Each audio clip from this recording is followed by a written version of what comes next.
Assalamualaikum warahmatullahi wabarakatuh. Waalaikumsalam. Selamat siang Ibu, izin mempresentasikan. Selamat siang juga teman-teman.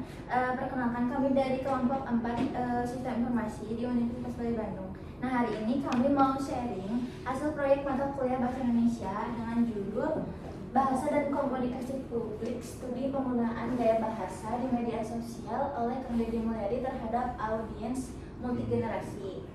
Nah, hari ini kami mengangkat topik ini tuh karena tertarik banget sama cara Kang Deddy Mulyadi nyampein pesan ke masyarakat. Gaya komunikasinya tuh santai juga sederhana, jadi bisa nyambung gitu ke semua umur, baik itu di TikTok, Instagram, sama di YouTube, dan juga di berbagai generasi. Nah, harapannya di presentasi ini bisa ngasih gambaran ke kalian tentang pentingnya gaya bahasa dalam komunikasi publik, apalagi di zaman digital sekarang. Boleh langsung di slide ke Pak. Nah, di sini kita masuk dulu ke latar belakang. Jadi gini, perkembangan teknologi sekarang tuh udah ngubah banget cara kita berkomunikasi, terutama lewat media sosial. Gak cuma anak muda aja juga kan yang pakai media sosial di sini tuh, tapi semua kalangan dari yang muda sampai yang tua tuh udah aktif banget di media sosial.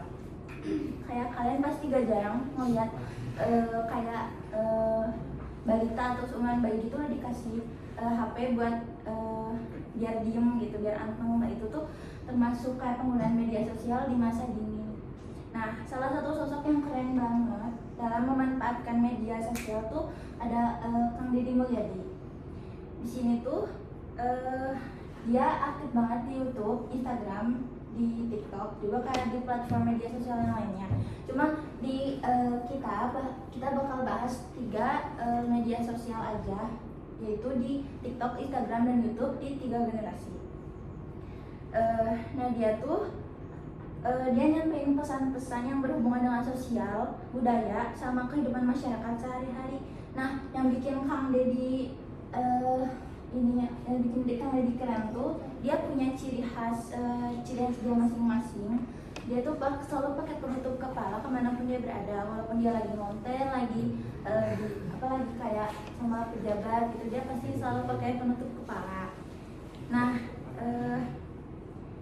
gaya bicaranya tuh santai, gampang dicerna juga, dan kental banget sama budaya lokal, apalagi budaya Sunda. Nah, karena itulah gaya komunikasinya tuh bisa nyambung ke semua umur, semua generasi, dari anak muda sampai ke orang tua. Selanjutnya ada isu-isu atau rumusan masalah yang akan dibahas oleh Indra. Ya, pada bagian ini kami akan menjelaskan 3 isu utama yang menjadi fokus proyek kami. Yang satu kami akan membahas bagaimana gaya bahasa yang digunakan Kang Deddy Mulyadi dalam konten-konten di media sosialnya, yang mencakup ciri khas pilihan kata yang ia gunakan, apakah santai atau formal, atau mungkin menggunakan logat daerah. Nah, yang kedua akan membahas perbedaan gaya bahasa di berbagai platform media sosial, yaitu YouTube, TikTok, dan Instagram. Masing-masing platform tentu memiliki karakteristik berbeda yang memengaruhi gaya bahasa cara komunikasi beliau. Lalu yang terakhir, kami akan meneliti bagaimana Kang Deddy Mulyadi menyesuaikan gaya bahasanya untuk audiens dari kelompok usia, yaitu anak-anak hingga lansia. Apakah ia menggunakan bahasa yang lebih ringan untuk anak-anak atau menggunakan bahasa yang lebih sopan dan santun saat menyapa lansia. Oke, tujuan dari penelitian kami yang pertama, kami ingin mengetahui bagaimana strategi komunikasi Kang Deddy Mulyadi saat menyampaikan pesan melalui media sosial. Meskipun fokus utama kami adalah pada bagian penggunaan bahasa, tapi penting juga untuk melihat bagaimana bahasa itu dipakai dalam menyampaikan pesan atau secara keseluruhan. Yang kedua, kami akan menganalisis gaya bahasa yang digunakan Kang Deddy, dan kami juga melihat apakah bahasa yang digunakan itu berkaitan dengan nilai budaya atau tidak. Karena seperti yang kita tahu, Kang Deddy sering menggunakan istilah atau cara bicara yang khas Sunda dan kental dengan budaya lokal. Yang terakhir, kami ingin mengetahui apa dampaknya penggunaan bahasa Indonesia oleh Kang Deddy Mulyadi di media sosial, khususnya apakah bahasanya dimengerti oleh semua kalangan dari anak-anak hingga orang tua. Kami melihat apakah penggunaan bahasa bisa membuat audiens merasa lebih dekat dan mudah memahami pesannya meskipun berasal dari generasi yang berbeda-beda. Nah, di sini akan membahas ciri khas gaya bahasa Kang Deddy Mulyadi. Dalam penyampaian pesannya, Kang Deddy Mulyadi sering memasukkan nilai-nilai moral dan budaya lokal, seperti pentingnya menjaga tradisi, menghormati orang tua, atau hidup sederhana. Bahasa yang digunakan terasa dekat dengan kehidupan sehari-hari masyarakat hingga mudah diterima dan dipahami. Kang Deddy juga menggunakan campuran antara bahasa Indonesia dan bahasa Sunda. Campuran ini membuat penyampaiannya terasa lebih akrab, apalagi bagi masyarakat di daerah Jawa Barat yang sudah terbiasa mendengar kedua bahasa tersebut secara bersamaan. Dari segi gaya bahasa yang digunakan cenderung naratif, santai, bersifat bercerita. Banyak kontennya disampaikan lewat kisah atau pengalaman nyata yang membuat pesan terasa lebih hidup dan tidak membosankan. Nah, selain itu, gaya bahasanya juga disesuaikan dengan audiens. Untuk anak-anak dan remaja, gaya bahasanya cenderung dibuat lebih ringan dan santai dan kadang disisipkan istilah yang kekinian atau gaul ya. Sementara untuk kalangan dewasa dan lansia, bahasanya lebih sopan, tenang, dan penuh makna. Jadi keseluruhan penggunaan bahasa Kang Deddy Mulyadi memperlihatkan kemampuan beliau dalam menyampaikan pesan secara sederhana, tapi tetap menyentuh dan relevan dengan berbagai kalangan. Oke, selanjutnya di sini tuh kita itu bikin tabel. Buat lihat gimana Kang Deddy pakai bahasa yang beda-beda di 3 platform, di generasi Gen Z, milenial dan generasi X. Nah, di TikTok itu gaya bahasa di Gen Z itu ada santai, gaul, penuh humor, dan logat lokal. Cocok untuk konten cepat dan emosional. Kayak ada yang lucu-lucu juga. Pokoknya cocok buat konten yang singkat yang bisa langsung menyentuh emosi. Ya, yang di TikTok juga kalau di milenial, gaya itu reflektif, ringan, edukatif, tetap menghibur.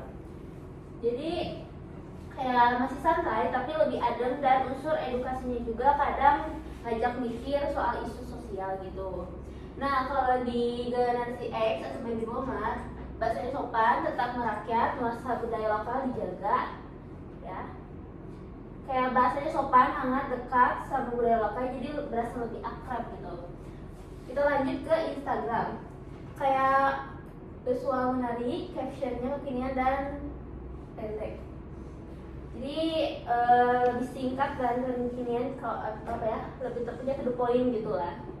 Kalau ke milenial di Instagram itu naratif, inspiratif, mengandung pesan sosial dan motivasi.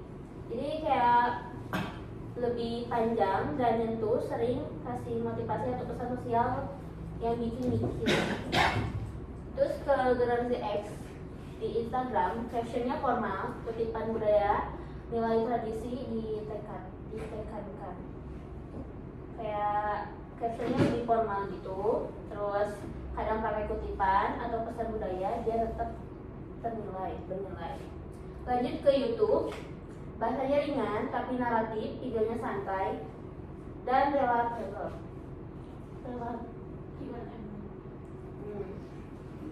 Jadi kayak videonya tuh kalau di YouTube itu panjang ya videonya, jadi lebih bebas gitu, ngobrolnya lebih nyantai. Kalau ke milenial itu informatif, penuh makna, topik aktual, dan gaya bicara mendalam gitu. Kayak gaya ngomongnya itu lebih serius, tapi tetap enak didengar karena kayak topik-topiknya penting dan bermakna. Kalau di generasi X itu bahasanya sopan, tunggu balik lagi oh udah balik lagi. Sopan, pesan orang tua, menjunjung kreatif lokal. Kayak lebih bahasa sopan, kolektif, dan sering banget diselipin pesan moral atau kearifan lokal. Lanjut. Nah, perbedaan gaya bahasa di setiap platform. Kalau di YouTube itu gaya bahasanya itu naratif, kolektif, dan sopan gitu. Kalau ciri khasnya itu videonya panjang ya kalau di YouTube, dan pembahasannya lebih panjang dan penuh nilai. Sasaran generasinya itu Gen X dan Baby Boomer. Kayak kalau di YouTube itu beliau itu bisa bahas topik lebih dalam, cocok banget buat Gen X dan Baby Boomer yang suka konten serius tapi tetap adem. Nah di TikTok itu gaya bahasanya itu santai, gaul, cepat dicerna. Kayak ciri khasnya itu humor, logat lokal, singkat dan menarik. Jadi kalau gaya bahasanya itu kayak super santai, kadang lucu, pakai bahasa gaul dan logat Sunda juga, biar lebih nyambung gitu. Kayak kan rata-rata ngobrolnya sama orang Bandung juga ya, jadi pakai bahasa Sunda. Terus rata-rata misalnya tuh Gen Z dan milenial. Kalau di Instagram kayak visualnya tuh kekinian dan inspiratif gitu. Kalau ciri khasnya itu captionnya pendek, emoticon, hashtag naratifnya ringan. Kayak visualnya itu jadi andalan, jadi thumbnail itu pakai caption yang pendek, ringan juga. Kadang ditambah emoticon, tapi tetap ada maknanya.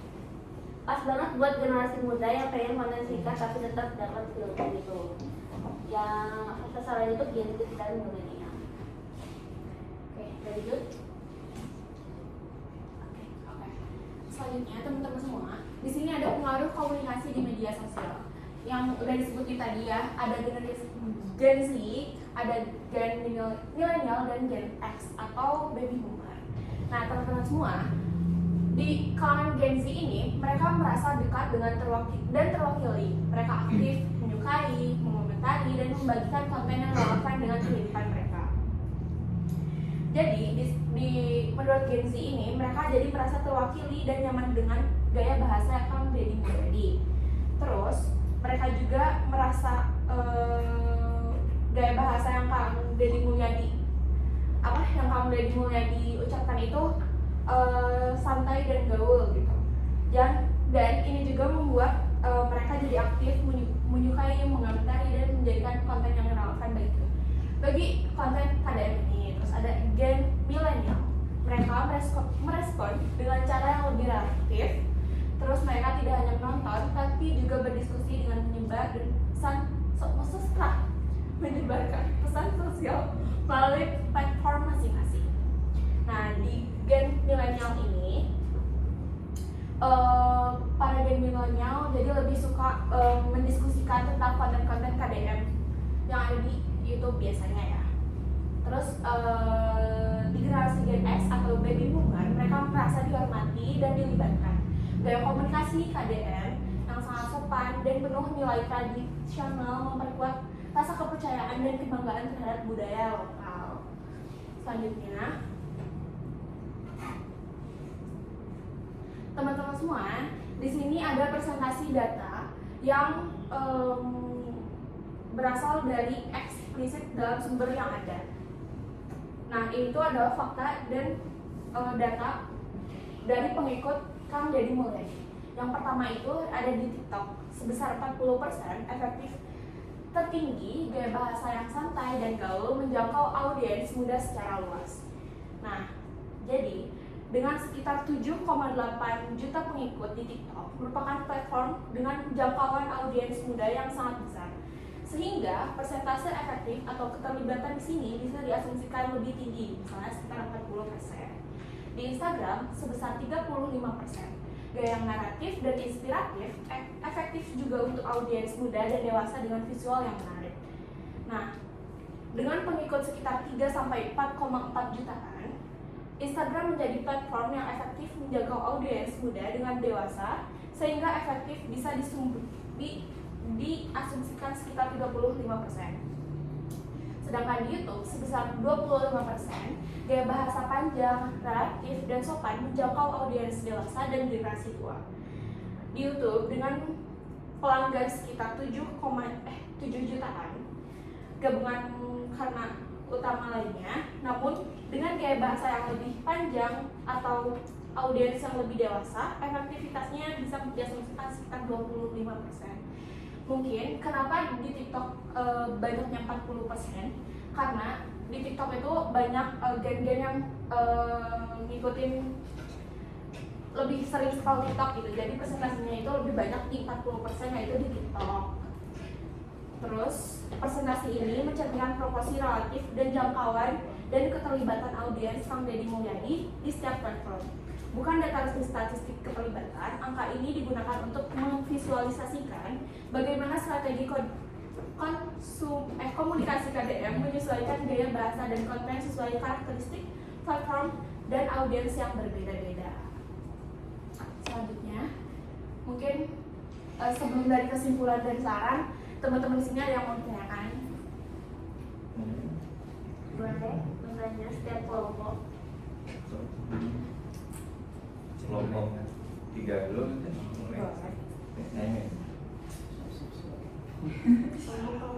Boleh dicatat gak sih si ininya pertanyaannya biar kayak jadi semua pertanyaannya tuh dicatat dulu gitu.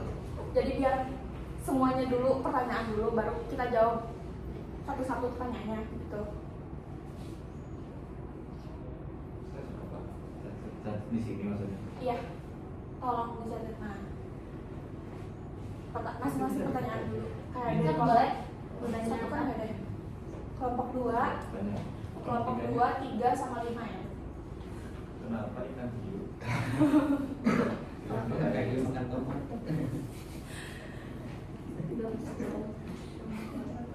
Gimana menurut kalian?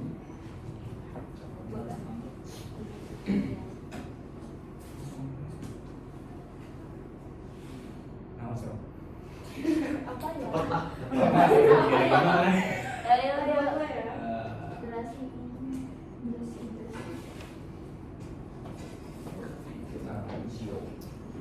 Ini tak ketinggalan nih. Ya dari tadi. Oh iya. Tadi presentasi mana? Ya.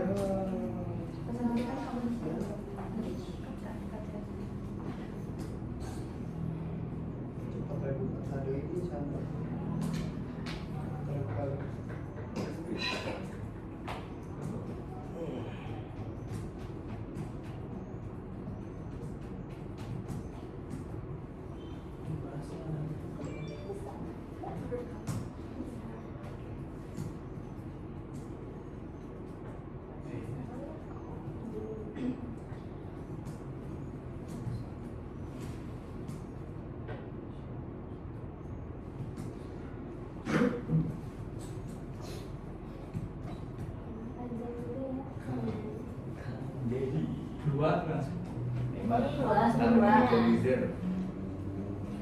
Dari satu kelompok. Ini kelompok 3. Ya.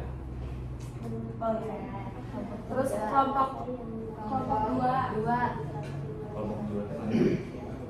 Fabian tentang bahasa dan komunikasi publik.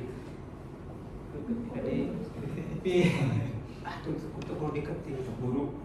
Kenapa Kang Deddy Mulyadi menjadi pilihan kalian? Kenapa Kang Kalau Deddy ada yang Mulyadi? banyak.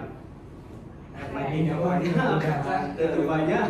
Pertanyaannya katanya, kenapa Kang Deddy Mulyadi menjadi pilihan buat presentasi ini gitu ya? Kenapa dia mau Penelitian penelitian tentang bahasa. jadi bahan penelitian kita? Buat jadi penelitian, buat menjadi penelitian. Buat menjadi Penelitian kita. Kenapa KDN menjadi pilihan Buat penelitian. menjadi buat menjadi. untuk menjadi riset Oh. gaya bahasa dan komunikasi publik. buat berarti lain lah ini.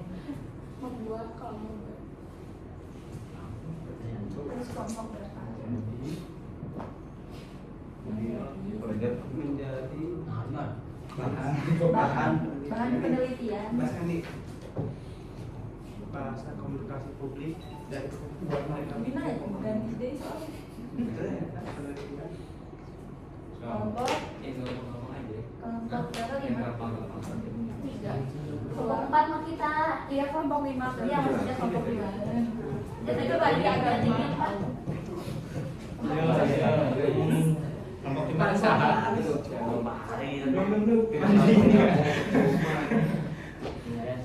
Selama aja buat mereka bikin sendiri. Enggak, aku ini enggak apa-apa. Ya sama yang nggak Ya, Tadi Bapak dulu tanya. ciri khas di ciri khas. Abi yang nanya bukan aku ya. sekali. Wah, iya itu. Udah panggilan sama Aldi itu. Habis lagi gym tuh ya. Jadi sebenarnya catatan Kalau salah ini Aldi. Ini ciri khas. Mana? Salah Hindri karena Kadiam. Nah, apakah saya setuju kalau Deddy Mulyadi menjadi presiden? setuju banget. Abi. Gak ikutan. FAU. Gak ikutan. Iya. Ya, Itu jauh. Yang masuk di antara Guys, Ya, tanya dong. Tidak, Tanya. Iya. kan itu mah nggak belum Opini. Kalau sih Bagaimana? sebenarnya itu tidak dulu kan. Paling nanti di-cut. Oh ya, apa sih? Edit dulu. Oke, kan. Iyalah pasti. Ada edit. Mana ini? mana ini pertanyaannya? Foto itu makan. Mana? Keselin tapi. Mana? Yang mungkin.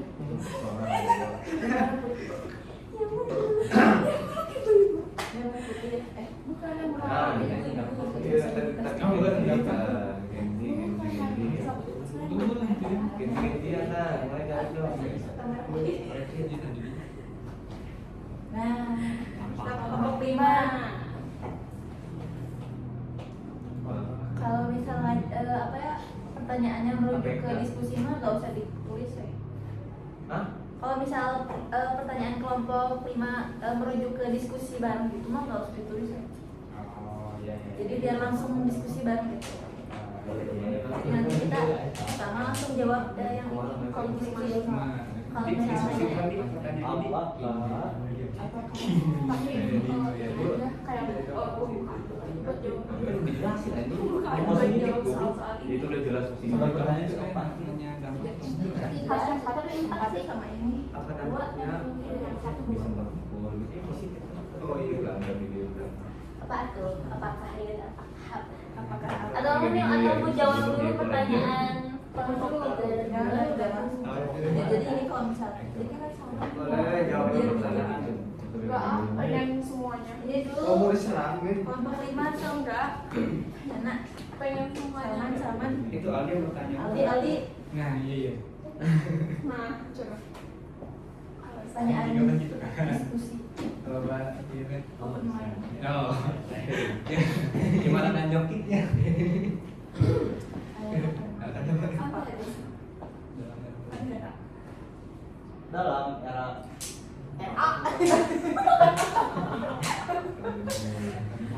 what the Dari Mulyadi juga sama si Ganjar tuh. Pencitraan. Oh, udah ngerti sih. Mau kemana arahnya ya? Tapi nggak tahu yang membuat malah ini. Nggak ada yang tahu soalnya. KPM. kamu Komun. Dikasih tahu. kalau itu masih kita tulis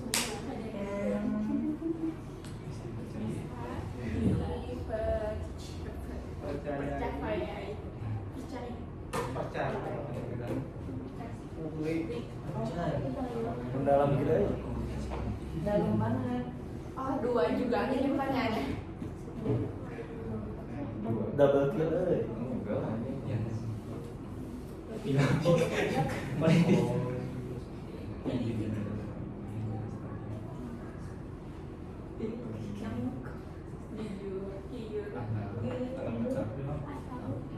Menurutnya ya juga menurut kita Iya. dari Terus sih udah strategi Strategi politik. politik masih tetap itu. udah Kan banyak di ngomongin teh kan gitu kan gitu. jawab pertanyaan Sama kelompok kayak tiga. Ganjar. Buka Isma. Siga Kang Emil yang gagal kayak Ini mau ke di jadi ini Jakarta. juga. Apakah ini Kalau sebutin Oke, semua bahasa. ada berhasil? Mau Gitu. pulang balik atau pulang balik. menjawab. Mana kamar itu diajak pawai kayaknya. Ya. Oke, sama Pak Guru aneh-aneh. Udah. Oke, guys, udah obrol. Gue ya. Karena jawabnya pakai AI. Enggak dong. Apa dari dulu ya? Sama apa itu dulu? Open brain. Kita jawab. Oh ya. Yes, Ay, asli. Dari nomor 3 ya. Menurut kalian, apakah penerapan gaya bahasa yang dilakukan KDM bisa diterapkan di wilayah lain di Indonesia? Bisa. Jika bisa, apa penyesuaian yang harus dilakukan di wilayah tersebut? Penyesuaian Budaya dan masyarakat. gaya bahasa bisa di kan kalau dari mulai dari orang Indonesia ya pasti bisa bahasa Indonesia nggak Sunda doang nggak maksudnya nggak harus di wilayah Jawa Barat atau Bandung gitu kan. Tapi kan ada beberapa daerah yang dia tuh emang nggak bisa bahasa Indonesia. Contoh di Garut aja. Di Garut tuh kadang-kadang kalau misalnya saya ke sana tuh pakai bahasa Indonesia mereka nggak ngerti. Karena ada Tapi bahasa kan kami Indonesia dari Sunda. mulai dari kan Iya, bisa ini bahasa bisa Sunda. kan? Misalkan tentang di Sunda oke gitu. Kan ada Bisa. Sunda. Ya kalau bisa ya itu bahasa lain. Nah, Nggak bisa bahasa Sunda atau Indonesia kan tinggal kayak pasti di situ pasti adalah 1 atau 2 orang yang bisa bahasa Indonesia buat terjemahin. Translator. Nah gitu Nah, buat itu translasi. bisa. Masalah di sekitar kita kan ada yang nggak bisa bahasa Sunda tapi kan kalau bisa bahasa si orang apa yang bisa bahasa Sunda bisa bahasa Indonesia mah kan bisa ngerti yang bisa bahasa yang nggak bisa bahasa Sunda tuh. Selain dari bahasa, Gini, kan pertanyaan itu menurut kalian apakah penerapan gaya bahasa yang dilakukan KDM bisa diterapkan di wilayah lain di Indonesia? Maksudnya itu bahasa KDM itu nggak cuma Sunda aja atau bisa bahasa lain juga atau gimana sih dari inti pertanyaan itu? kan tadi tadi nunggu jadi foto. Aduh apa soal Di foto. Kan biar jelas gitu ya, soalnya kan ada beberapa yang takutnya nggak jelas. takut nggak sesuai. Akhirnya miss jawabannya. Iya.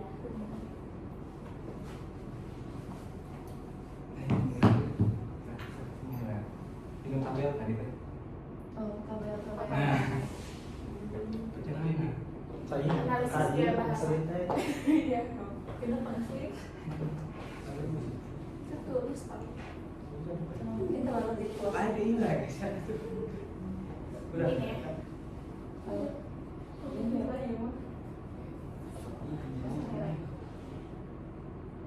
Nah kan, jadi itu bahasa Apa? Bahasa. Yang mana? Oh, yang ini. ada kode. Yaudah, mungkin bahasa KDMT inilah mungkin kan KDMT tinggal di Sunda, kebanyakan Iya. bahasa Sunda, mungkin bahasa Sundanya. Ya, Terus ini bahasa KDM ini bahasa Sunda. iya. Nah, itu bisa Maksudnya diterapin. nanyanya gimana? Si ini juga nanya aneh sebenarnya. Bahasa KDM. Bahasa KDM dan bahasa Juga aneh. Sunda bahasa Indonesia karena Kan dia pernah pakai bahasa. iya Nah, maksudnya teh bahasa Sunda teh bisa diterapin ke di wilayah lain mungkin. Oh. Tapi bahasa yang bahasa KDM. wilayah lain oke gitu. Kayak Jawa gitu, Nah, kalau Jawa kayak gitu. Medan apa gitu. Kan kita ngebahasnya bahasa Indo. Nah kan kan ya ge KDM teh 2 bahasa Indo jeung Sunda kata ari wilayah lain bisa teh gitu diterapkan gitu. Gini, Indo Sunda. Indo Sunda diterapin di Gini, wilayah lain. gini. Gimana Sesuai sih? wilayah tersebut gitu. Oh, Yang Indo yang yang- bahasa wilayah lokal gitu. Oh. Nah, bisa niru tuh pas KDM cara Oh. penerapan gaya bahasa terhadap Di lokal audiens eta gitu. audiens nanti. paling wilayah lainnya tuh yang menyesuaikan si dialek lokalnya sama norma sosialnya gitu. Jadi kayak menyesuaikan dari wilayah itu sendiri gitu. Gimana gubernur ya? Banyak sudah gini, banyak kok audiens yang lihat YouTube tapi bukan dari daerah Jawa Barat aja tapi mereka tuh justru lihatnya itu bukan karena bahasanya tapi karena ada bahasa Sunda yang KDM speak gitu kayak ya keluarin jadi bahasa Sunda kita itu jadi semakin kayak boomer gitu kan. meningkat ya. Jadi semakin kayak banyak orang Banyak yang pada tahu. justru itu positifnya. Terus kayak ya dengan apa ya, jadi penyesuaian buat apa suku-suku lain.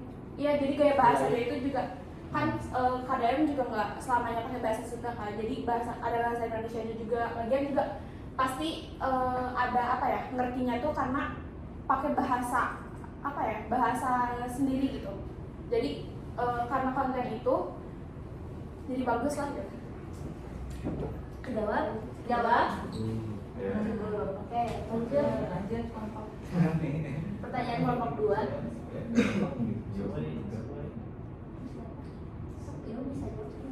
Aku ini ya, aku bacain ya. Pertanyaan dari kelompok 2, mana kelompok 2?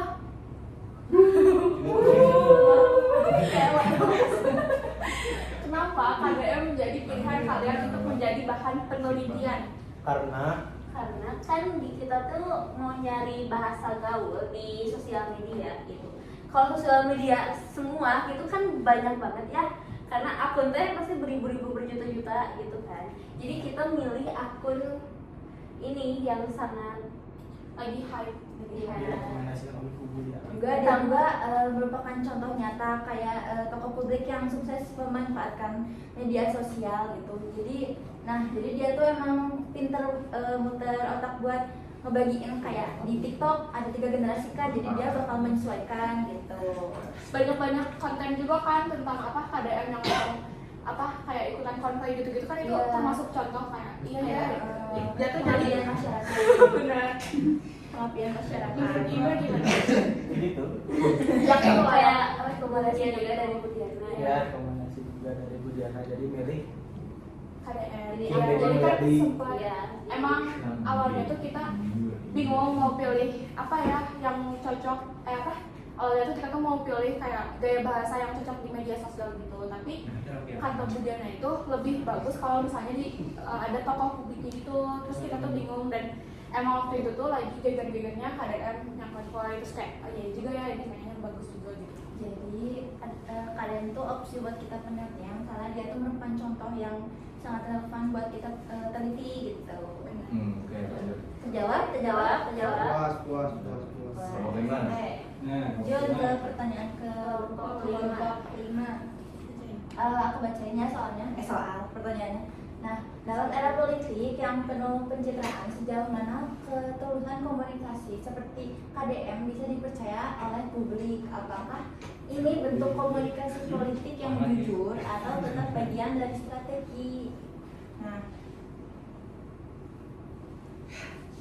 Siun yang ngejawab lagi. Agak ini ya. langsung bilang nggak jawab. Dia tuh di pinggir jurang sebenarnya.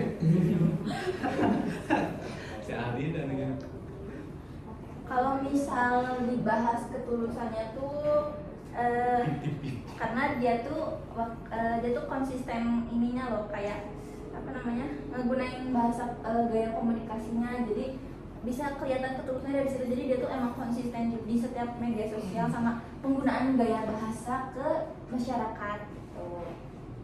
Juga ya gitu. Tergantung orangnya juga nganggapnya gimana, weh. Ya, itu tergantung pandangan masing-masingnya lagi gitu. Benar. Nah, kalau misal pandangan kita tuh kayak nganggap kalian tuh kayak emang udah tulus aja gitu, emang bukan sebagian dari strategi atau kayak tahap-tahapan semacamnya gitu. Iya. Nah, jadi emang bisa dipercaya oleh publik. Ya, terus kayak bikin melek lah orang-orang kayak di media sosial kan. Sekarang kan semuanya punya ini kan. Iya, itu. Banyak orang yang emang mungkin ngerasa KDM ini terlalu pencitraan karena emang posisinya itu lagi ada di atas, dan emang kalau misalnya lihat realitanya itu, kalau misalnya kita ada di posisi atas itu pasti banyak banget yang mau menjatuhkan kan, yang nggak realita kan.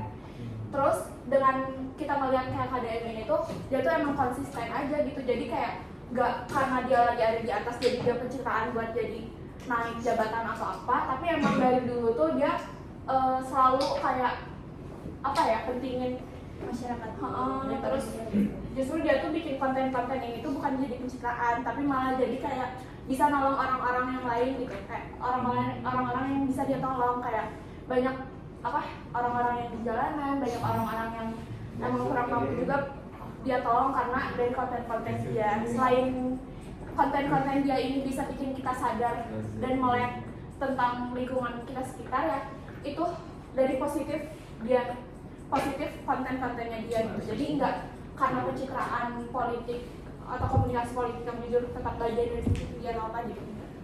Tuh. Mungkin ada yang Kejawab? Ya. Jadi kesimpulannya. Oke, kita lanjut ke simpul mau apa ini? Udah. Udah kesimpulan ya. Oke, Dedi. Oke, kesimpulan. Oke. Mana ya? Yang ini. Ini kesimpulan. Kesimpulan dari presentasi kita tentang kan dari Mulyadi ini itu merupakan hasil dari analisis kami dapat disimpulkan bahwa Kang Deddy Mulyadi berhasil membangun komunikasi publik yang efektif melalui pemanfaatan media sosial. Beliau menggunakan gaya bahasa yang santai, humanis, dan syarat nilai budaya, serta mampu menyesuaikan gaya komunikasi dengan karakteristik masing-masing platform, mulai dari gaya cepat dan ringan di TikTok, naratif dan inspiratif di Instagram, hingga reflektif dan sopan di YouTube. Terus, penyesuaian ini hanya berdasarkan platform, tapi juga disesuaikan dengan generasi audiens seperti Gen Z, milenial, hingga generasi X atau baby boomer. Dengan strategi ini, pesan sosial dan budaya yang disampaikan lebih mudah diterapkan, diterima, dan dipahami oleh semua kalangan. Dan saran dari kami, tokoh publik lain sebaiknya juga memperhatikan karakteristik audiens dan platform digital saat menyampaikan pesan. Penggunaan bahasa yang tepat, relevan, dan menyentuh akan meningkatkan keterlibatan masyarakat dan mendorong partisipasi aktif melalui isu-isu sosial. Nah, demikianlah ini maksudnya. Selanjutnya, Coba Gedekeun. Kita naik ke kenapa? Oke.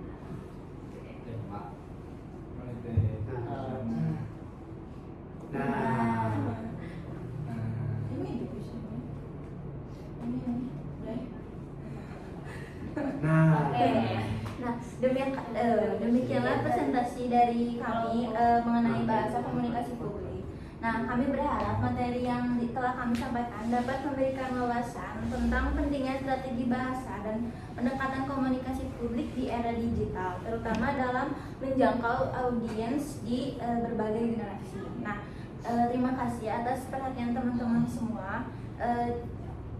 Kalau misal kita juga dalam proses belajar, jadi mohon maaf jika ada kesalahan kata atau penyampaian kata atau kayak ngejelasin ngasih soal-soal teman-teman semua, karena kita juga masih proses belajar. Demikian dari kita. Wassalamualaikum warahmatullahi wabarakatuh.